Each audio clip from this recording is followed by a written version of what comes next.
told me today he's been in Toastmaster for 12 days, so I gotta give him props for that. I will be looking at his speech at some of his strong points. Did he show adequate preparation? Does he talk clearly and audibly?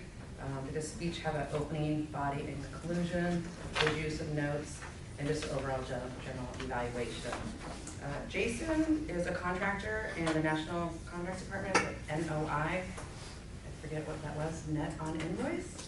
Net off invoice. Okay, there you go. He's been here for 2 years. He previously was a cost analysis at Shamrock. He's been a caregiver at Sonoran Sky. And he was a torpedo man on a sub in the U.S. Navy. Thank you.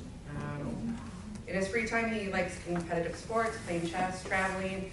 In his speech today, Jason will be discussing the important aspects of life and the biggest obsessions that prevent his family from getting the most out of the short time we have in this life. So let's welcome Jason Lucas.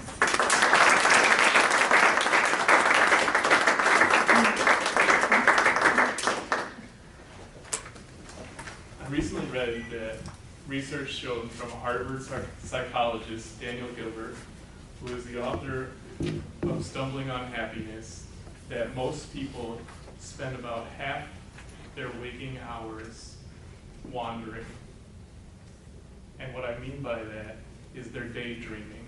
So they're on autopilot and they're detached from the live world.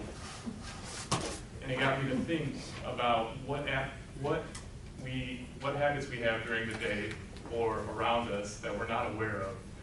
And so when I look up the 5 aspects, the 5 important things that a person holds dear that makes their life complete, I found out that between spirituality, having relationships, having a great career, being mentally and physically fit are the 5 things that if you are well balanced, you are able to live a complete life.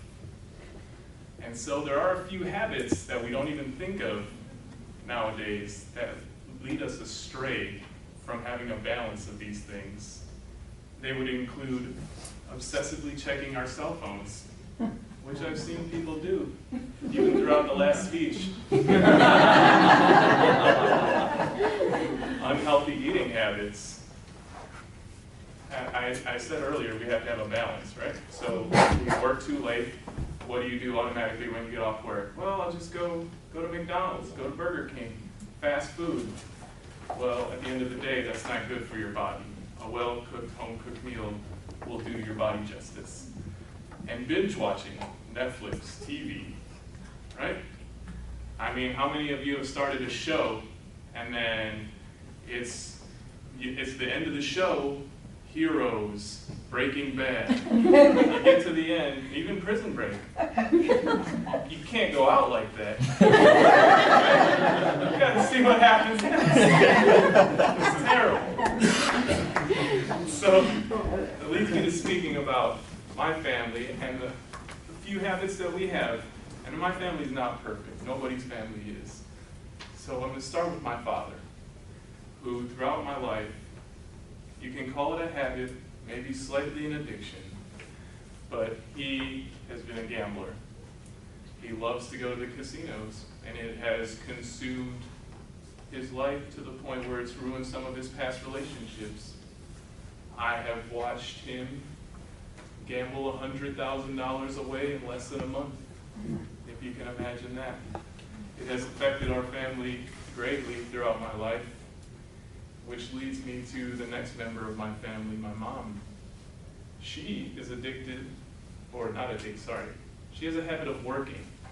She works 3 jobs, which she's worked my entire life to give my brother and I opportunities to be successful.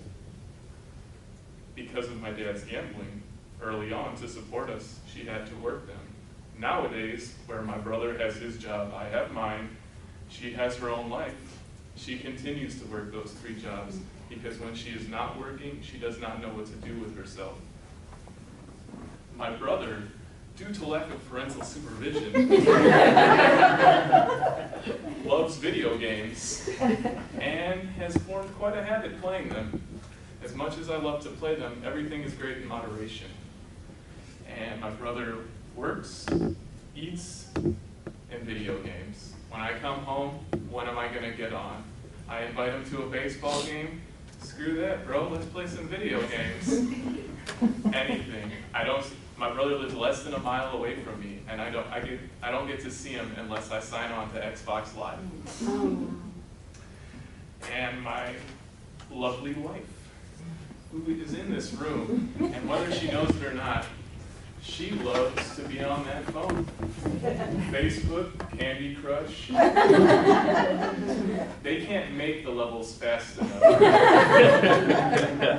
I don't know what level she's on, but I know it's over 1,000. And she waits the 2 weeks after she's beat the level for them to create the next level. So those are little habits of my family members.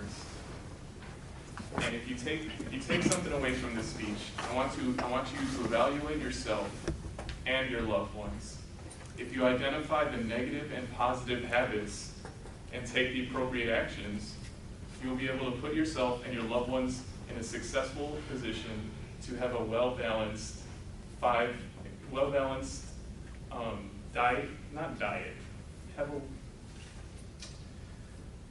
well-balanced aspects of the 5 important in your life. And you have to remember that our lives are not a product of the decisions we make. They're a product of the habits that we form.